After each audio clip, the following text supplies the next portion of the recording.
বাংলাদেশের ক্রিকেটে একটা কথা খুব প্রচলিত, প্রতিভা এখানে ঘাসের মতো জন্মায়, কিন্তু যত্ন পায় কয়জন। চলতি বিপিএলে যদি আপনি চোখ রাখেন তবে একটা নাম আপনার কানে বারবার বাজবে, রিপন মণ্ডল। নামটা ছোট, কিন্তু বিপিএল এর বাঘা বাঘা ব্যাটারদের জন্য তিনি এখন এক বিভীষিকার নাম। শরীফুল ইসলামের মতো অভিজ্ঞ বোলার যখন 18 উইকেট নিয়ে শীর্ষে, ঠিক তার ঘাড়ের ওপর নিঃশ্বাস ফেলছেন তরুণ রিপন।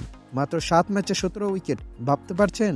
যেখানে বড় বড় বিদেশি তারকারা বল হাতে খাবি খাচ্ছেন, সেখানে রিপন মণ্ডল যেন উইকেট নেওয়ার উৎসব করছেন। কিন্তু ট্র্যাজেডিটা তো অন্য জায়গায়।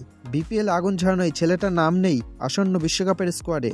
চলুন একটু পরিসংখ্যানে খাতাটা খুলি, কারণ আবেগের চেয়ে সংখ্যা অনেক সময় বেশি স্পষ্ট কথা বলে।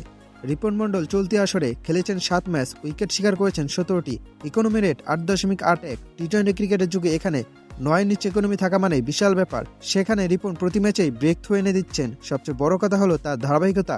তিনি শুধু উইকেট নিচ্ছেন না, গুরুত্বপূর্ণ সময়ে দলকে জেতাচ্ছেন। ফর্ম তুঙ্গে, আত্মবিশ্বাস আকাশচুম্বী। তবুও বিশ্বকাপের বিমানে তার জন্য কোনো টিকিট নেই। নির্বাচকদের হয়তো অন্য কোনো হিসাব আছে, কিন্তু সাধারণ ক্রিকেট ভক্তদের মনে এখন একটাই খটকা, ফর্মে তুঙ্গে থাকা একজনকে বাইরে রেখে কি আমরা রিস্ক নিচ্ছি না? বিশ্বকাপের উইকেট সাধারণত যেমন হয়, সেখানে রিপনের মতো বোলাররা দারুণ কার্যকর হতে পারতেন। তার কাটার, স্লোয়ার আর বুদ্ধিদীপ্ত বোলিং মাঝে মধ্যে ব্যাটারদের বোকা বানিয়ে দিচ্ছে। শরীফুল ইসলাম 8 ম্যাচে 18 উইকেট নিয়ে 1 নম্বরে আছেন ঠিকই, কিন্তু রিপন কিন্তু 1 ম্যাচ কম খেলে তার ঘাড়ে নিঃশ্বাস ফেলছেন। আমরা সবসময় বলি, যাকে যখন ফর্মে পাওয়া যায় তাকেই তখন কাজে লাগাও, কিন্তু রিপনের ক্ষেত্রে কি আমরা সেই চেনা ভুলটাই করছি? বিশ্বকাপের মতো বড় মঞ্চে একজন ইনফর্ম বোলার মানসিকভাবে যতটা এগিয়ে থাকেন, একজন অভিজ্ঞ কিন্তু অফর্মে থাকা বোলার ততটাই চাপে থাকেন। তাহলে কি আমরা রিপন মণ্ডলের এই গোল্ডেন ফর্মটা হেলায় হারিয়ে ফেলছি? সোশ্যাল মিডিয়ায় এখন একটাই আলোচনা, রিপন মণ্ডল কেন নেই। অনেকে বলছেন রিপন হয়তো এখন অতটা অভিজ্ঞ নন, কিন্তু প্রশ্ন হলো, অভিজ্ঞতা কি ঘরে বসে বসে আসবে? লিজেন্ডরা তো এভাবেই পারফর্ম করে নিজেদের জায়গা করে নেন।